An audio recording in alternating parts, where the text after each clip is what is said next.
Hi there, YouTube. It is I, the one, the only Naudia Exotica. So, welcome to Vlogmas day 15. Are you serious? Day 15? That means there's only 10 more days? Are you joking? Anyways, for day 15, I figured it would be good to kind of compile a bunch of red flags within trans dating that I feel like are Easter eggs. You know, throughout the years on my time on YouTube, I've kind of dropped subtle hints, I feel like, throughout a bunch of different videos. And there was one live stream a long time ago that I entitled Trans Dating Red Flags. And I feel like, I think I privated it for something. I don't know, it was something. But I feel like I really wanted to kind of make something concise that was laid out that could possibly help someone out there. And it's just like kind of a one-stop shop. It's perfect. You kind of know the do's and don'ts, and it's all wrapped up into one video. It just happens to be a Vlogmas video. So, and also just to preface, this is specifically for people who, like the admirers, the trans attracted, and the trans people, specifically trans women, because that's who I can attest to it because I lived it, right? So, yeah, and I guess the lurkers too. So, but just so you guys are aware, I don't really date. I'm down for a date, but it would just be for fun. It's definitely not for anything serious or long-term. I do not do relationships. I think they're just not for me.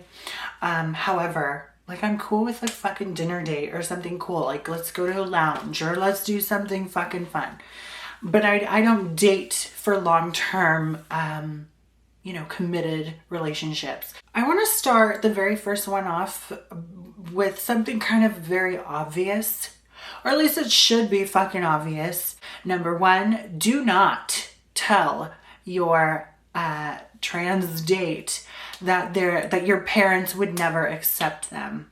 I think you should definitely address that when the time comes, but I feel like it sets a tone that if anything kind of malfunctions, that's going to be in the back of their mind. And how do I know this? Is because there was such an ideal candidate. Two ideal candidates, mind you, who I was like kind of leaning towards, maybe I'll bend my rules for you. And both of them happened to say, like, my parents would never accept this. I really think that's something you get to when the time comes, when it calls for it. Maybe I was spoiled in the sense that I had a really, really committed, close relationship, and his mother loved me. So I don't know if that's the case, but I just feel like that's definitely a bridge you cross when you get to it. Okay, so it doesn't really need to be, blurted out. And that's number one, okay? I don't need to fucking know within maybe, let's say, the first month of us being, exclusive or committed. I don't need to know that your parents would never fucking accept me or us. No. So that, I would say, is the biggest red flag.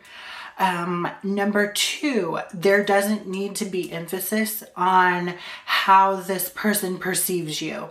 How they perceive you, right? You don't need to keep saying that, oh, you're a this, you're a that, I see you as this, and da-da-da-da-da, and it doesn't need to be stressed, because I feel like at that point, it's almost like you're trying to convince yourself or the other person, right?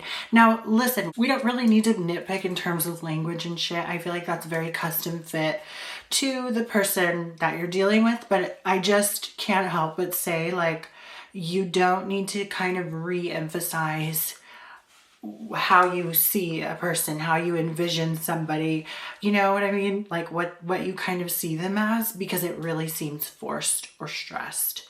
And just exist, okay? Because if I'm being honest with you, like straight up, I really think a lot of trans people, trans women are misconstruing admirers for chasers because of the certain, I guess, language or the certain antics that they bring to the table that might paint them in a certain way. You know what I mean? So there just should be no emphasis on it. You should just literally be getting to know somebody as the human being that they are, right? So that's number 2. Number 3 comes in the form of like hiding elements of your life, or if they hide elements of their life to you as a trans person, that's a red flag. Hiding their friends. They don't even talk about their friends, their family, right? I feel as though that's a big kind of component to a relationship. One of my most serious relationships, I knew all of his friends. You know what I mean, got along with them.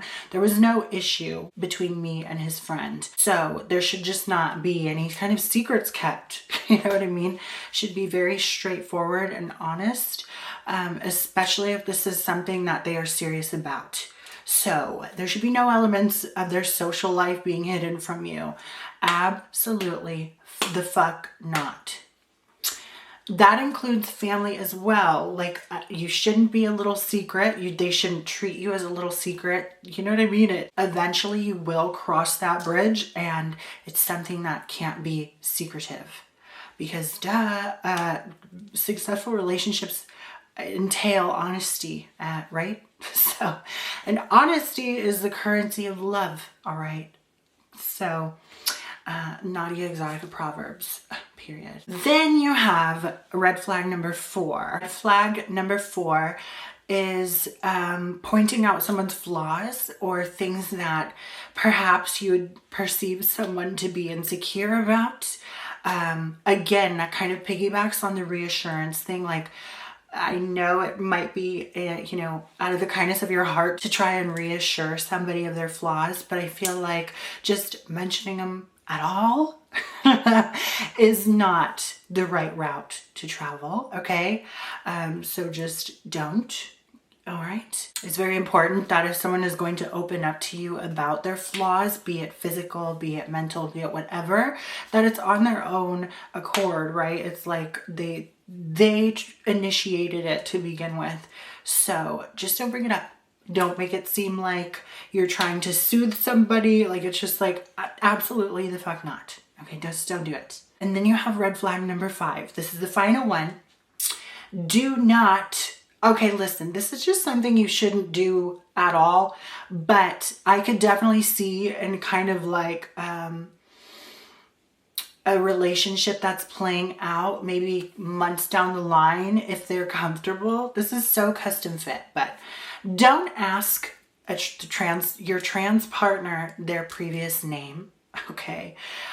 Same with their story, their coming out story, right? Like, I feel like some people are very open about it and others are a bit more reserved about their story. So I just feel like, again, you kind of address that when it presents itself. You know what I mean? There shouldn't be a need to drill it home. Like, what's your story? How'd you do this? How'd you do that? Like, I feel like it's kind of something that needs to open up and blossom when the time comes. Something I'm noticing a lot. Shit, I should be a dating coach, bitch. Something I'm noticing a lot that I think trans admirers do is the fact that they kind of bombard said trans person with all of these things, and it just makes it seem like you're trying to just, it's like a whole thing. I don't know, you're adorning them with ornaments, for crying out loud, like all these trans related things, and they're just trying to kind of exist with you, you know? So I hate to think that there'd be people out there who just like kind of have to tiptoe. Like, don't tiptoe, but also don't make it a thing. Like, it should just be so second nature, right? So I think bearing those 5 things in mind, you should kind of have a bit of a better understanding and a better kind of perception in terms of how to pursue someone who is trans. It shouldn't be this big kind of elephant in the room, because it already is for the trans person in question. It just is, you know? So I think being cognizant of that should really help you out. I would hope so. Shit, I listen to so many fucking stories and shit on either side that now I'm like, I feel like I'm really seasoned in this shit and I could give people some really good advice. Shit, I should be the dating plug. I should be more than a dating coach, bitch. I should be some sort of trans love guru. But Oh God. That's Vlogmas day 15, and I hope you enjoyed. We literally have 10 days left of this. Don't forget to comment on Vlogmas day 10, I think it was. No, Vlogmas day 11. That's my second giveaway. Okay, so go comment, drop a comment, any comment. And the giveaway will be closing on the 21st. Okay, so you still have plenty of time. And if you have any questions, comments, concerns, or video requests, feel free to email me. My email is naudiaexotica@gmail.com. Follow all my links at naudiaexotica.com. And also don't forget to read my blog, which is naudiascuriotrove.com. I also have Patreon available for those who just can't seem to get enough of me, and it's patreon.com/naudiaexotica, where you can find so much more of me. And until the next video, which is tomorrow, you will be hearing from me very soon.